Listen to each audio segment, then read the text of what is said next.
Hey everyone! I'm sitting in my apartment in Chiang Mai and there's music playing in the background. I hope that doesn't bother you guys.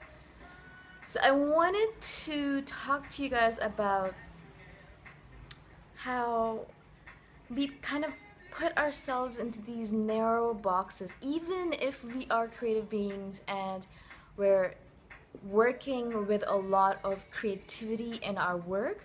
I find that we kind of put ourselves into these boxes. For example, I am a fiction writer, and for the longest time I thought that I was a fiction writer and I could not write nonfiction. But last year I tried writing nonfiction for NaNoWriMo, which is a National Novel Writing Month every November, and I did it. I don't know how good it is, I don't think that matters, but I did it and I broke through that mold. Same thing happened with poetry.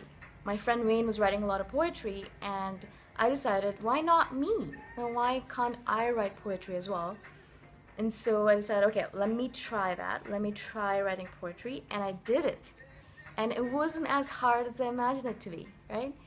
So actually it wasn't hard at all. I just had to kind of get over that block in my head that I can't write poetry.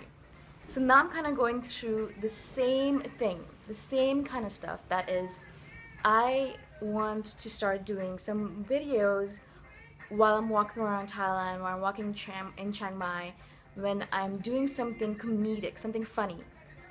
Because what happens with that is that when I do improv, when I'm with my friends, I am extremely funny. And, well, I think I'm funny. I make them laugh, and I like making people laugh. And a lot of my friends are comedians, and I think that's actually a sign that when you are surrounded by a lot of people who are a certain kind, that means that you are aspiring to be that person. So when you're surrounded by a lot of creative people, it means that you want to be creative yourself, if you're not already. If you're surrounded by a lot of writers, then that means that you want to be a writer yourself as well. Things like that, right? And so I'm surrounded by a lot of comedians, a lot of funny people.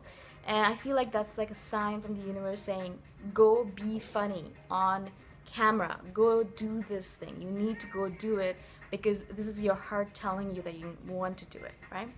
And so I'm taking this as a sign, and even though my heart is freaking out about the fact that I'm going to do this, I'm going to do some funny videos where I talk about things that are funny to me in a comedic stand-up kind of way, and even just talking about it makes me want to cry, but I'm gonna do it because it's important, right? We have to try all these things out, because if we don't, then what's the point of life? What's the point of putting myself into this box, right?